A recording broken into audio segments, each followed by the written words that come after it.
Les parcours Lean Six Sigma que nous proposons en formation sont destinés à accompagner les responsables d'amélioration continue dans les entreprises pour mettre en place les différents rôles qui sont nécessaires pour obtenir cette amélioration continue. Donc on travaille sur des processus à améliorer, on travaille avec des niveaux qu'on appelle les Yellow Belt. Ceux-ci reçoivent une formation de 3 jours. Ils connaissent les outils principaux de la résolution de problèmes, ils connaissent aussi ce qu'on appelle le DMAIC.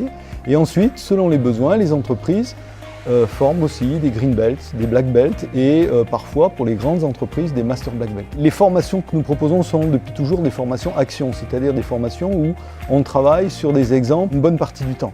Nous avons développé pour les stagiaires qui n'ont pas de projet à réaliser dans l'entreprise en parallèle de la formation une étude de cas complète qui leur permet de faire les exercices et de suivre la formation complètement et même jusqu'à la certification. La certification de compétences, qu'est-ce que c'est? C'est reconnaître qu'un individu a un savoir-faire, une capacité à déployer une méthode, en l'occurrence la méthode Lean Six Sigma. Comment est-ce qu'on procède sur ces certifications?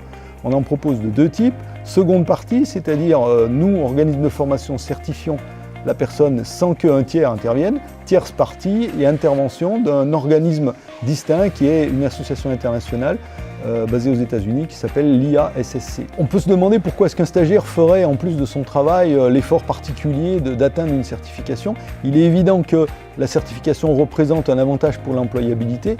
Donc aussi bien une certification délivrée par Excel Formation qu'une certification de l'IASSC va être un avantage évident pour un marché du travail qui aujourd'hui demande très clairement des Green Belt et des Black Belt, et ce depuis plusieurs années.